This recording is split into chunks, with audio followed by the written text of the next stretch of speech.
ढाका की सड़कों पर हजूम, नारों की गूंज और 17 साल बाद एक ऐसी वापसी जिसने पूरे खित्ते की सियासत हिला कर रख दी है। क्या तारिक रहमान बांग्लादेश की तकदीर बदलने आ रहे हैं? क्या शेख हसीना का दौर वाकई ख़त्म हो चुका है? और सबसे बड़ा सवाल, बांग्लादेश के ये इंतखाबात इंडिया के लिए क्यों बन चुके हैं एक डरावना ख्वाब? इंडिया बांग्लादेश इक़्तिदार की जंग, अवामी गुस्सा और वो फैसले जो पूरे जनूबी एशिया का मुस्तकबिल बदल सकते हैं। आप देख रहे हैं 92 न्यूज़ डिजिटल और मैं हूं सबा चौधरी। व्यूअर्स, ढाका में एक जलसे से खिताब करते हुए बांग्लादेश नेशनलिस्ट पार्टी के एग्जीक्यूटिव चेयरमैन तारिक रहमान ने कहा कि अगर खुदा ने चाहा तो हम सब मिलकर मेहनत करेंगे और अपनी उम्मीदों का बांग्लादेश तामीर करेंगे। आने वाले दिनों में जो भी मुल्क की क़यादत के लिए आगे आएगा, हम सब उसकी क़यादत में तरक्की के लिए काम करेंगे और नए रहनुमा के दिखाए गए रास्ते पर चलेंगे। तारिक रहमान 17 साला खुद साख्ता जिला वतनी ख़त्म करके ढाका वापस आए हैं और इस मौके पर उनकी पार्टी के हज़ारों कारकुनान ने उनका पुरतपाक इस्तकबाल किया। तारिक ने मज़ीद कहा कि मेरे पास अवाम और मुल्क के लिए एक मंसूबा है, मुल्क की तरक्की के लिए और अवाम की तकदीर बदलने के लिए। ताहम उन्होंने इस मंसूबे की मज़ीद तफसीलात फराहम नहीं की। बांग्लादेश में आइंदा आम इंतखाबात 12 फरवरी को मुनक्किद होंगे और इंतखाबात से कबल तारिक रहमान की मुल्क वापसी को अहम करार दिया जा रहा है। अपने खिताब के इख्तिताम पर उन्होंने अवाम से पुरतशद्दुद कार्रवाइयाँ रोकने की अपील की और कहा कि मुल्क में अमन कायम रखना हमारी जिम्मेदारी है। उनकी बांग्लादेश वापसी को इंडिया में भी काफ़ी करीब से देखा जा रहा है और तबसरे किए जा रहे हैं। बांग्लादेश में शेख हसीना की हुकूमत के ख़ात्मे के बाद से इंडिया और बांग्लादेश के ताल्लुकात में तारीख़ी गिरावट देखने में आ रही है। मुबस्सरीन के मुताबिक बांग्लादेश के मामले पर इंडिया इस वक्त एक कश्मकश से गुजर रहा है और शेख हसीना के 15 बरस के इक़्तिदार के बाद अब ढाका में इंडिया को अपना कोई दोस्त नज़र नहीं आ रहा। गुज़िश्ता कुछ अरसे में पेश आए वाक़यात के तनाज़ुर में भारत मोहम्मद यूनुस की अबूरी हुकूमत से भी खुश नहीं है, जबकि भारत में अमूमी तौर पर खालिदा ज़िया और तलबा की जमात NCP को इंडिया मुखालिफ तस्वुर किया जाता है, जबकि मुल्क की पुरानी मजहबी party Jamaat Islami Indian establishment के लिए किसी डरावने ख्वाब से कम नहीं है। इंडियन तज्ज़ियाकार और मीडिया बांग्लादेश की सियासी जमातों को जहादिस्ट और इस्लामिस्ट यानी मजहबी इंतहा पसंद और हिंदू मुखालिफ करार देते हैं और बज़ाहिर उनके नज़दीक सिर्फ शेख हसीना की अवामी लीग ही एक वाहिद सेक्युलर और इंडिया फ्रेंडली जमात है। लेकिन अवामी लीग पर फरवरी के होने वाले आम इंतखाबात में हिस्सा लेने पर पाबंदी आयद है, जबकि बांग्लादेश की अदालत ने शेख हसीना को मौत की सज़ा सुना रखी है। उन्होंने इंडिया में पनाह ले रखी है और बांग्लादेश की जमातें उन्हें ढाका के हवाले करने का मुतालबा कर रही हैं।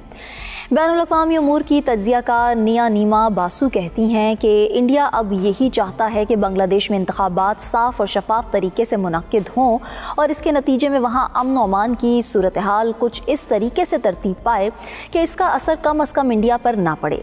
वो कहती हैं कि इस वक्त बांग्लादेश में एक इंडिया मुखालिफ लहर चल रही है, जिसके लिए इंडिया भी बहुत हद तक ज़िम्मेदार है।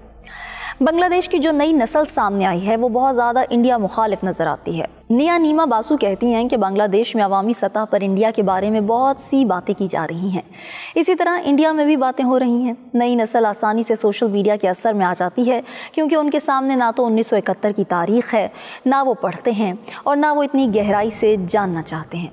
उनका कहना था कि वहाँ बांग्लादेश की नई नस्ल इसको कबूल नहीं कर पा रही है। आप बार बार कहेंगे कि आपका वजूद हमारी वजह से है और हमारे बग़ैर आपका वजूद कोई मायने नहीं रखता, तो नई नस्ल इस तरह की बातें कबूल करने के लिए तैयार नहीं है। निया नीमा कहती हैं कि शेख हसीना के गुज़िश्ता 15 साल के दौरे इक़्तिदार में इंडिया की हुकूमत ने कभी भी किसी अपोजिशन जमात से पूरी तरह ताल्लुक़ कायम करने की कोशिश नहीं की। इंडिया ने इस हकीकत को फरामोश किया कि बांग्लादेश में स्टूडेंट विंग की सियासत बहुत मजबूत है। उनका मज़ीद कहना है कि बांग्लादेश में इंडिया की तरह के स्टूडेंट विंग्स नहीं हैं कि उनको मार पीट कर दबा दें। वहाँ हर सियासी जमात का स्टूडेंट विंग बहुत मजबूत है। उनके साथ भी इंडिया को राब्ता करना चाहिए था, लेकिन इंडिया ने उन्हें पूरी तरह से नज़रअंदाज किया। इससे अदम एतमाद का माहौल और भी ख़राब हुआ। निया नीमा बासु कहती हैं कि इंडिया की हुकूमत अब खालिदा ज़िया की पार्टी BNP पर तवज्जो मरकूज़ कर रही है। ये उसके मफाद में है कि बांग्लादेश में आज़ादाना और शफाफ इंतखाबात हों ताकि वो अबूरी हुकूमत के बजाय मुस्तकबिल में एक मुंतखब हुकूमत से डील कर सके। वो कहती हैं कि इंडिया के वज़ीर-ए-आज़म नरेंद्र मोदी ने कुछ दिनों पहले खालिदा ज़िया की सेहतयाबी के लिए पैगाम ट्वीट किया था। یہ اس بات کا واضح اشارہ تھا کہ انڈیا بنگلہ دیش کے انتخابی تناظر میں عوامی لیگ کی عدم موجودگی میں BNP کو سب سے بڑی پارٹی کے طور پر دیکھ رہی ہے اور اس سے آنے والے دنوں کے لیے فضا بھی ہموار کرنے کی کوشش کر رہا ہے۔ حالانکہ اگر انڈیا نے BNP کی طرف یہ پیش قدمی پہلے کی ہوتی تو کچھ اور ہی بات ہوتی۔ باسو نے کہا کہ انڈیا کو اس بات کا علم ہے کہ شیخ حسینہ تو ایک طرف عوامی لیگ کا بھی فی الحال واپس اقتدار میں آنا ممکن نہیں ہے کیونکہ اس پر پابندی عائد ہے۔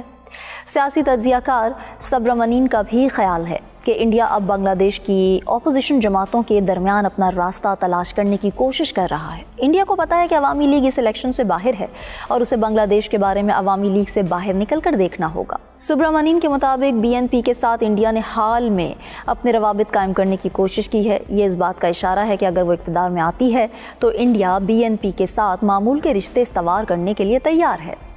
پہلے بھی BNP سے اس کے تعلقات رہے ہیں۔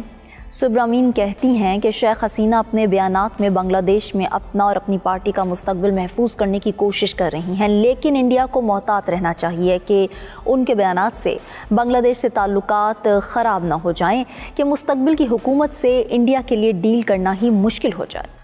تجزیہ کار سشانت سرین نے انڈین خبر رساں ادارے ANI کو دیے گئے ایک انٹرویو میں کہا کہ میرے خیال میں اب بھی بنگلہ دیش میں ایسے عناصر ہیں جو یہ سمجھتے ہیں کہ اچھے تعلقات دونوں ممالک کے مفاد میں ہیں، لیکن پاکستان حامی عناصر ان پر حاوی ہوتے جا رہے ہیں۔ انڈیا کو بنگلہ دیش سے ڈیل کرنے کے لیے از سر نو سوچنا پڑے گا۔ یہ انڈیا کے لیے ایک سبق ہے۔